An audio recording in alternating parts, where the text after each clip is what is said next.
ಇದರಲ್ಲಿ ಎಲ್ಲರೂ ಲೆಫ್ಟ್ ಆಗಿರ್ತಾರೆ. ನಿಜವಾಗ್ಲೂ ನಮ್ಗೆ ಶಿಕ್ಷಕರ ದಿನಾಚರಣೆಯಲ್ಲೂ ಕೂಡ ಇಷ್ಟೊಂದು ದೊಡ್ಡ ಅದ್ದೂರಿ ಸನ್ಮಾನ ಸಿಗ್ತಾ ಇರಲಿಲ್ಲ.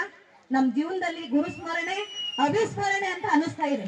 ಇದೊಂದು ಅದ್ಭುತ ಕಾರ್ಯಕ್ರಮ ಅನಿಸ್ತು. ಹೆಗ್ಗೇರಿ ನಿಜವಾಗ್ಲೂ ಒಂದು ತಾಲೂಕ್ ಲೆವೆಲ್ ಅಲ್ಲಿ ಕಾರ್ಯಕ್ರಮ ಆಯೋಜನೆ ಮಾಡಿದೀರಾ ಅಂತ ಅನಿಸ್ತಾ ಇದೆ ನನಗೆ. ನಿಜವಾಗ್ಲೂ ನಾನು ಈ ಊರನ್ನ ಬಿಟ್ಟು 10 ವರ್ಷಗಳಾಯ್ತು. 10 ವರ್ಷದ ನಂತರನೇ ನಾನು ಇಲ್ಲಿಗೆ ಬಂದಿದ್ದು. 2016ರಲ್ಲಿ ನಾನು ಲೀವ್ ಶಿಫ್ಟ್ ಅಲ್ಲಿ ನಿಜವಾಗ್ಲೂ ನನಗೆ ಈ ಶಾಲೆ ಬಿಟ್ಟು ಹೋಗಕ್ಕೆ ಇಷ್ಟನೇ ಇರಲಿಲ್ಲ. ಎಲ್ಲಾ ವ್ಯವಸ್ಥೆ ಇರುವಂತ ಶಾಲೆ ಬಿಟ್ಟು ಹೋಗೋದು ತುಂಬಾ ಕಷ್ಟ. ಆಮೇಲೆ ನನ್ನ ವಿದ್ಯಾರ್ಥಿಯಾಗಿತ್ತಂತ ಎಷ್ಟೋ ವಿದ್ಯಾರ್ಥಿಗಳು ನಾವೆಲ್ಲ ಜಾಬ್ ಅಲ್ಲಿ ಇದೀವಿ ಮೇಡಮ್, ನಿಮ್ಮ ಹತ್ರ ತುಂಬಾ ಚೆನ್ನಾಗಿ ಕಲ್ತಿದೀವಿ ಅಂತ ಹೇಳಿದಾಗ ನಮ್ಗೆ ಸಂತೋಷ ಆಗುತ್ತೆ. ಗಿಡವಾಗಿರೋದು ಚೆನ್ನಾಗಿ ಬಗ್ಸಿ ಚೆನ್ನಾಗಿ ಬೆಳೆಸಿದ್ರೆ ಅವು ಫಲ ಕೊಟ್ಟೇ ಕೊಡ್ತವೆ. ಇವತ್ತೆಲ್ಲ ಶಿಕ್ಷಕರ ಪ್ರತಿಫಲ ಈ ಮಕ್ಕಳು ಇವತ್ತು ಮಾಡ್ಯಾರಂದ್ರೆ ಅದು ದೊಡ್ಡ ಸಾಧನೆ. ಅದು ನಮ್ಮ ವೇದನೆ. ನಮಗೆ ಮಕ್ಕಳು ಕಾರ್ಯಂತೂ ಅಪ್ರಯೋಜಕ ಅಂತ ಭಾವಿಸೋ ವ್ಯಕ್ತಿತ್ವ ಇರೋ ಪರಿಸ್ಥಿತಿಯಲ್ಲಿ ಇವತ್ತು ಕಾರ್ಯಕ್ರಮಕ್ಕೆ ಎಲ್ಲಾ ಶಿಕ್ಷಕರನ್ನು ಸುಮಾರು 30 ಜನ ಶಿಕ್ಷಕರನ್ನ ಕರೆಸಿ ಸುಮಾರು ಖರ್ಚು ಮಾಡಿ ನಮ್ಗೆಲ್ಲ ಊಟ ಉಪಚಾರ ಎಲ್ಲಾ ತರದ ಶಿಕ್ಷಕರನ್ನ ಆತಿಥ್ಯದಿಂದ ಗೌರವದಿಂದ ನಮ್ಮನ್ನ ಸನ್ಮಾನಿಸ್ತಾರಂತ ಇದೊಂದು ದೊಡ್ಡ ಸಾಧನೆ. ಹೆಗ್ಗೇರಿ ಶಾಲೆ ಎಲ್ಲ ಗ್ರಾಮಸ್ಥರಿಗೆ ಮತ್ತೆ ಎಲ್ಲ ಏನೋ ಸೇರಿರುವ ಎಲ್ಲ ಯುವ ಶಕ್ತಿಗೆ ನಾನು ನಿಜವಾದ ಧನ್ಯವಾದ ಹೇಳಕ್ಕೆ ಇಷ್ಟಪಡ್ತೀನಿ.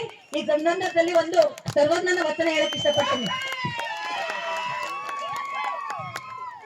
ಅಕ್ಷರವು ಲೇಖಕ್ಕೆ, ತರ್ಕತಾವಾದಕ್ಕೆ, ಮಿಕ್ಕೆಲ್ಲವೂ ತೀರ್ಪೆಗೆ, ಮೋಕ್ಷಕ್ಕೆ 2 ಅಕ್ಷರವೇ ವೇಳೆಸ್ತು ಸರ್ವಜ್ಞ. ನಿಜವಾಗ್ಲು ಅಕ್ಷರಕ್ಕೆ ನಾಶವಿಲ್ಲದು. ಅಕ್ಷರ ಜ್ಞಾನ ಎಲ್ಲಾ ಪೋಷಕರು ಕೂಡ ಇವತ್ತೆಲ್ಲೂ ನೀಡಲೇಬೇಕು. ನೀವು ನಿಮ್ಮ ಮಕ್ಕಳಿಗೆ ಒಳ್ಳೆ ಶಿಕ್ಷಣ ಕೊಟ್ರೆ ಒಂದಲ್ಲ ಒಂದು ದಿನ ನಿಮ್ಮ ಮಕ್ಕಳು ನಿಮ್ಮನ್ನು ಕಾಯ್ತಾರೆ. ಆ ಶಿಕ್ಷಣದಿಂದ ನಾವು ರಘು ಅವರು ಹೇಳಿದಂತೆ ಎಲ್ಲಾ ತರದ ಸಂಸ್ಕಾರ ಸಿಗುತ್ತೆ.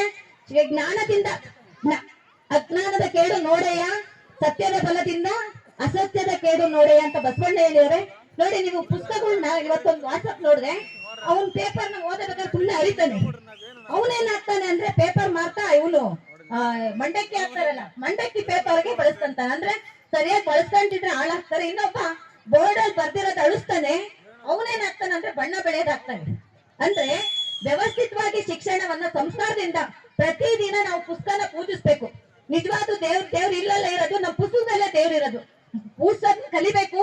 ಗುರುಗಳನ್ನ ಪೂಜಿಸಿದ್ರೆ ದೇವ್ರನ್ನ ನೋಡೋ ಮಾರ್ಗನ ಕಂಡ್ಕೊಂತೀರಾ. ಖಂಡಿತ ನೀವು ಗುರುಗಳನ್ನ ಎಲ್ಲಿವರೆಗೂ ಗುರುಗಳು ಹೇಳೋದನ್ನ ಕೇಳ್ರಿ ಅಂತ ಹೇಳ್ತಿರೋ ಆವಾಗ ಮಾತ್ರ ಎಲ್ಲದನ್ನ ಆಗುತ್ತೆ.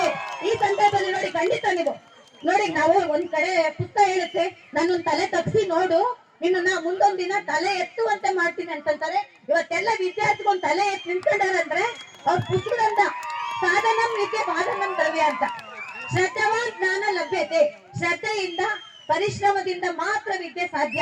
ಅವನು ಅಗಮನೆಲ್ಲಾರ ಇರ್ಲಿ ಅಥವಾ ಗುಡಿಸ್ಲಾರ ಇರ್ಲಿ, ಪುಸ್ತಕ ಹೇಳ್ಕೊಂಡು ಓದ್ಲೇಬೇಕು. ವಿದ್ಯೆಯಿಂದ ಓದ್ಲೇಬೇಕು, ಅವ್ನು ಗಳಿಸ್ಲೇಬೇಕು.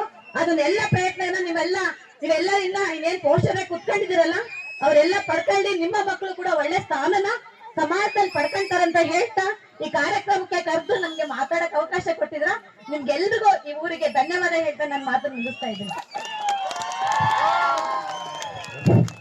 ನದಿ ಎಷ್ಟೇ ದೂರ ಹರಿದು ಸಾಗರವೇ ಆದರೂ ಅದು ಹೇಗೆ ತನ್ನ ಮೂಲ ಸಂಪರ್ಕವನ್ನು ಕಳೆದುಕೊಳ್ಳುವುದಿಲ್ಲವೋ ಹಾಗೆ ತಮ್ಮ ಬದುಕು ನದಿಯಂತಾಗಿ ಊರು, ನೆಲ, ಜಲ, ಭಾಷೆಯನ್ನೊಳಗೊಳ್ಳುವಂತಾಗಲಿ ಎಂದು ತುಂಬು ಹೃದಯದ ಧನ್ಯವಾದಗಳನ್ನು ತಿಳಿಸುತ್ತಾ ನಮ್ಮ ಪುಷ್ಪವತಿ ಮೇಡಮ್ ಅವರಿಗೆ. ಕಾರ್ಯಕ್ರಮದ ಸಾರ್ಥಕತೆ ನಮಗೆ ಎಲ್ಲಿ ಕಾಣುತ್ತಪ್ಪ ಅಂತಂದ್ರೆ